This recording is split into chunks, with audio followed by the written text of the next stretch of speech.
Umusaza w'umunyabwenge. Abantu bajyaga baza gusura umusaza w'umuhanga bakamutura ibibazo bimwe buri gihe.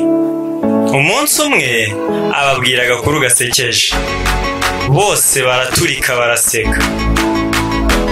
Nyuma y'iminota mike abasubiriramo ka gakuru yari amaze kubabwira. Bake muri bo baraseka. Nyuma aza kukababwira ku nshuro ya gatatu. Nta n'umwe wongeye guseka.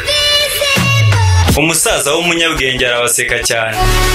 Arangije arababwira ati, nk'uko utabasha guseka inkuru imwe isekeje inshuro nyinshi, ni ukubera iki buri gihe uhora urizwa n'ibibazo bimwe bimwe bigaruka mu buzima bwawe.